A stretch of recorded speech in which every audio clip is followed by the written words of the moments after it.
kia ơi, ta từ xa tới đây để đem màu xanh tươi cho ngàn hoa lá cây. Lá hoa tươi cười vui đón khi mưa rơi. Rồi anh về nhà đâu, anh gặp hoa mến yêu. Ngàn hoa tình anh rơi, tan ngàn ơi khắp nơi. Đâu đi đột đột, đâu đi đột đột. Tiếng anh rơi đi đột, vui vui thật là vui.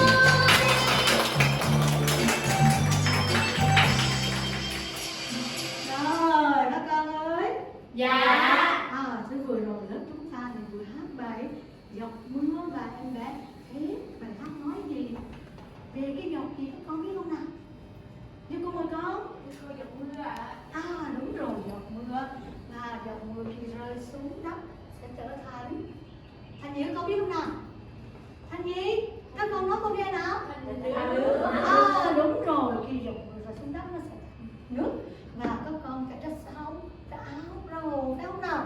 Và điều kỳ diệu là ở nước chúng ta làm ra được rất nhiều thí nghiệm. Thế con có thích làm thí nghiệm sử dụng bằng nước không nào? Dạ. Thế hôm nay cô sẽ cho các con thí nghiệm pháo hoa trong nước, được không nào? Dạ.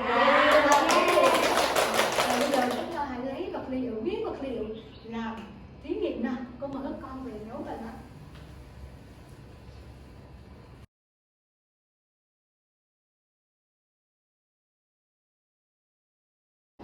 Giờ con hãy lấy nguyên vật liệu. Các con hãy lấy nguyên vật liệu của các con bỏ ra. Các con vô cẩn thận nghe, cho bên cẩn thận. Đấy, đúng rồi, các con vô cẩn thận. Rồi. Các con nhìn cô nào. Rồi, các con ơi, các con nhìn trên tay của các con này có nhiều nguyên vật liệu phải không nào? Dạ. Thế bây giờ các con hãy nói cho cô biết nào, trên tay của các con có nguyên vật liệu gì nào? Bạn nào nói cho cô biết, cô mời con. Dạ thưa cô là nước cô. Đâu, nước của con đâu? Dạ nước tay ạ. Đúng rồi, và cô cũng có nước phải không con? Thì cả cô cũng có nước. Và còn cái gì nữa không nào? Còn cái gì nữa nào? Cô mời con. Dạ thưa cô là dầu ăn ạ. Đúng rồi, cô cũng có dầu ăn này các con. Và còn gì nữa không? Còn gì không? Cô mời con. Dạ thưa cô, của con có viên C. Thế còn gì nữa không con? Dạ có màu của cô. Đúng rồi, cô cũng có đây các con. Cô cũng có bình xế sủi, là trong xe từng này có những viên xe sủi như bà Hoa vừa nói. Và cô còn có cũng màu nước nữa các con. Đây là màu thực phẩm và cũng là màu nước để chúng ta. Bây giờ với những nguyên vật liệu này, theo các con, chúng ta có làm được cái thí nghiệm pháo hoa trong nước không nào? Được không? Dạ được. Làm như thế nào? Bạn học biết này. Theo con là muốn làm được pháo hoa trong nước với những nguyên vật liệu này thì sẽ làm như thế nào? Bạn nào biết nói cho cô biết nào. Cô mời con Hoa. Dạ thưa cô là con nghĩ là bỏ màu vô nước. Cô bỏ màu ở đâu? Và bỏ màu vô ly nước. Cô bỏ màu trong nước. Rồi còn gì nữa không? Còn gì không? Mình bỏ màu trong nước xong rồi thì tiếp theo là mình sẽ làm gì nữa? Bạn nào biết? Cô mời bạn con Hạnh. Dạ con nghĩ là mình sẽ bỏ xe vào trong nước ạ. Bạn bỏ xe vào trong nước. Rồi theo các con, mình còn làm gì nữa? Cô mời con kia. Dạ thưa cô bỏ thêm dầu ăn vào nước hả? Bỏ ra. Rồi cuối cùng mình là sẽ làm hết nguyên vật liệu vào đó rồi. Mình còn làm gì nữa không? Sau khi bạn nói là bạn bỏ màu nước nè, và bạn bỏ dầu ăn nè, rồi bỏ xe nè. Các con cùng với cô cùng làm xem những điều các bạn nói, các bước tiến trình như vậy có đúng không nè? Bây giờ các con nghĩ đầu tiên cô đổ nước vào ly này, trong ly cô có nước này. Nước cô có màu gì các con? Nước cô có màu gì đây? Cô mời con Nhi. Dạ màu trắng ạ. Nước cô có màu trắng, màu trong suốt và nước không có màu. Đúng không nào? Bây giờ cô đổ bước tiếp theo là cô nhỏ màu nước vào nè. Các con nhìn xem nè. Các con cùng với cô nè, lấy màu nước nè. Các con lấy màu nước nè. Rồi, các con cùng với cô nè, các con có thể tự chọn màu cho mình. Các con ưa màu nào cũng được hết. Các con tự chọn màu cho mình. Sau đó cô nhỏ vào ly nước. Tùy thích các con nhỏ bao nhiêu, chúng ta nhỏ cỡ 2 giọt, 3 giọt, 4 giọt. Bây giờ con nhìn lên đây nè, các con cầm ly nước, con thấy cái hiện tượng gì không? Các con thấy cái hiện tượng gì không nào? Màu với nước lẫn nhau luôn. Có bơi bằng nhí. Em thấy hiện tượng gì các con? Là màu hòa tan trong nước. Đúng rồi, màu tan nước. Nhưng mà nước có tính chất là tan trong nước. Màu này là được tan trong nước, cho nên khi bỏ vào nước nó sẽ vào. Bây giờ chúng ta dùng que này. Đây, được chưa nào? Bây giờ ly nước chúng ta là chuyển màu chưa các con? Đúng rồi, chúng ta chuyển màu theo cái màu mình yêu thích. Bây giờ các con có thích thêm màu khác nữa không nào? Thế thì chúng ta lấy màu khác nhỏ vào. Tiếp theo. Đấy, cô lấy màu khác nào? Cô lấy màu vàng nào? Đây, chúng ta có thể là nhỏ tùy màu mình yêu thích, màu nào mình yêu thích thì mình nhỏ vào.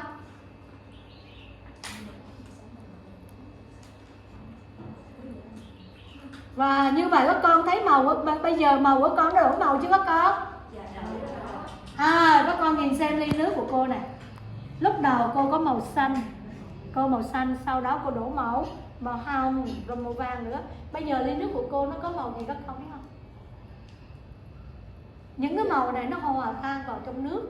Vì nước có tính chất hòa tan nên các màu này khi vào nước nó hòa tan ra thì nó sẽ cho chúng ta màu khác. Cô bảo màu này màu gì các con biết không? Màu gì con? Màu gì con?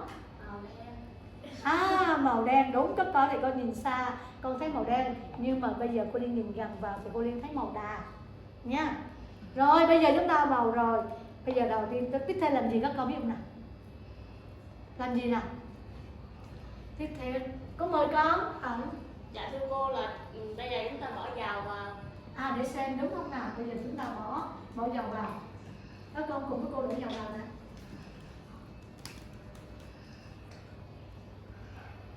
Đây, cô đổ dầu vào nè.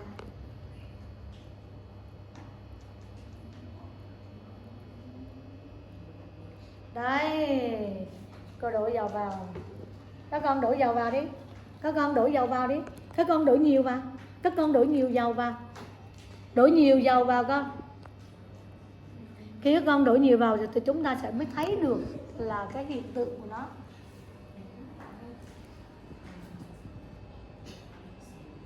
Lớn. Đừng đổ đầy quá con nha. Coi chừng con đổ đầy quá làm nó tràn ra ngoài đó. Các con đừng quái, không quái con.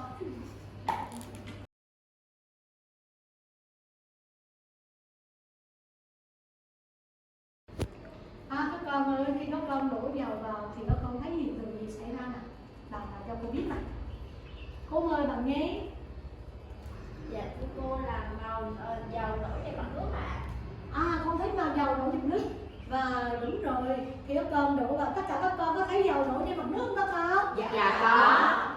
Cô khi vào đổ dầu vào thì chúng ta thấy nè, dầu nó một lớp dầu ở trên và dưới là một lớp nước vừa rồi.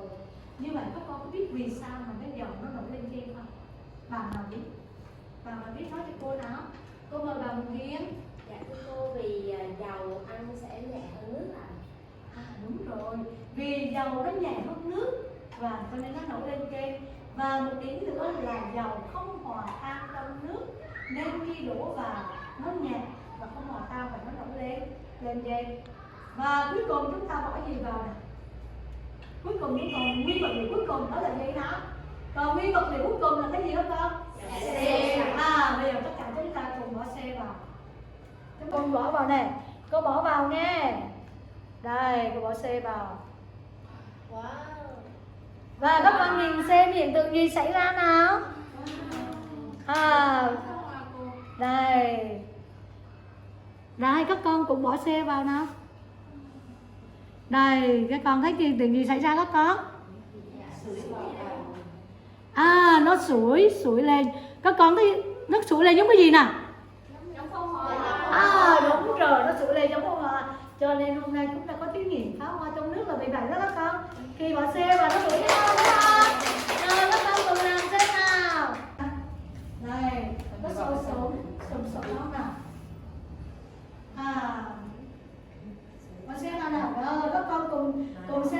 gì xảy ra nè? Đó, Wow, vòng đẹp dây này quá. phải không? Đây, cái kiểu vòng dây này cô Liên thấy là rất là đẹp chưa? Các con thấy đẹp không? Dạ đẹp. Các con bỏ xem không? Con bỏ xem không con? Đó, có họ kia vào. Đây, con thấy hiện tượng gì xảy ra hả Hạnh? Dạ con thấy xe sủi và Con bỏ cái này ra này, con bỏ này ra con sẽ thấy rõ hơn này. Đấy. con thấy giống pháo hoa cô. Đúng rồi, vì khi mình bỏ xe vào nó phản ứng với dầu ăn và nước màu, nó sẽ tạo lên một những tia pháo hoa. Đấy, thấy có thấy đẹp không? Dạ đẹp cô. Như vậy là bạn nào cũng làm được thí nghiệm nào pháo hoa trong nước nè. Wow, cô thấy hoàn toàn. Bạn bỏ xe vào con bỏ xe vào chưa? Đâu nào? Nó nở có do con bỏ không là nó nở lên đúng không nào? Chào cái bình của bằng lạnh nè. Wow, đẹp chưa? Con thấy đẹp không? Dạ đẹp cô. Đó, cái bằng của bạn. Wow. Đó, như sao nó làm sóng sánh rất là đẹp không các con. Đấy.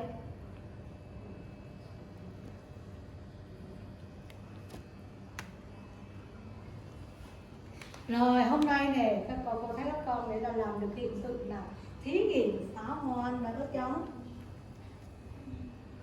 pháo hoa trong nước nè, em một dụng màu thử đi mà.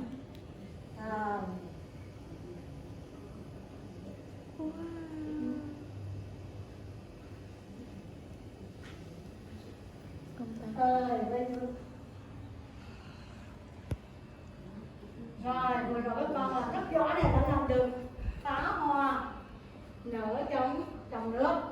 Bây giờ vừa rồi mình làm xong rồi nè, mình làm thí nghiệm xong rồi nè. Bây giờ các con có thể chơi trò chơi là gắn chân các bước của thí nghiệm pháo hoa trong nước được không nào? Dạ được. Tôi thấy các con rất giỏi, tiên như lớp mình tập đó. Rồi bây giờ chúng ta cùng chơi trò chơi thi xem đội nào nhé. Rồi chúng ta lại cùng các dụng cụ là nào? Chúng ta vừa rồi làm rất là giỏi. Tôi thấy con rất giỏi này, bây giờ mình các bạn nghe. Mình các con. Rồi.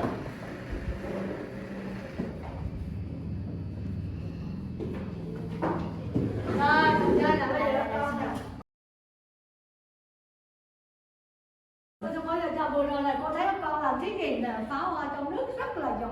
Và để xem cô sẽ củng cố kiến thức là xem các bạn làm nhớ được các bước để làm thí nghiệm pháo hoa trong nước không?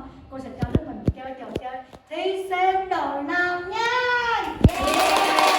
Bây giờ cô thi lớp mình hai đội nào, các con là đứng là mình là tự chọn đội cho mình đi. Rồi, bây giờ trò chơi của các con như thế này. Khi nghe hiệu lệnh các con sẽ đi trên cầu này, chạy thật nhanh lên và gắn trên bảng cô nè. Có những bức tranh của các nguyên vật liệu các con vừa làm thí nghiệm pháo hoa trong nước vừa rồi đó. Các con sẽ lên gắn theo thứ tự các bước trong thí nghiệm pháo hoa trong nước. Các con hiểu cách chơi chưa nào? Dạ. Đội nào làm nhanh và đúng thì đội đó thắng. Sẵn sàng chưa? Dạ rồi. Mình chơi chưa nào? Dạ rồi. Rồi, trò chơi bắt đầu. 1, 2, 3. Bắt đầu.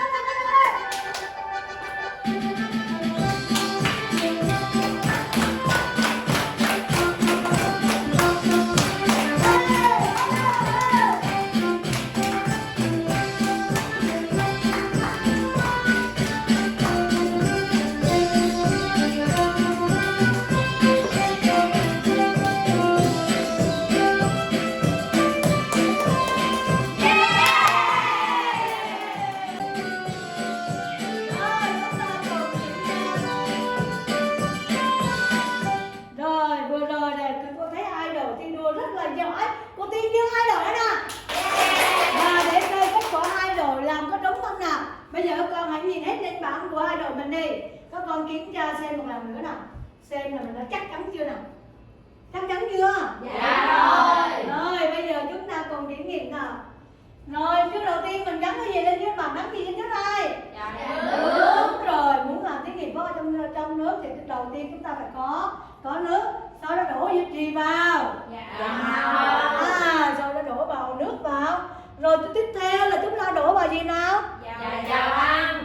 Đúng rồi, chúng ta đổ dầu ăn vào và cuối cùng chúng ta bỏ gì vào?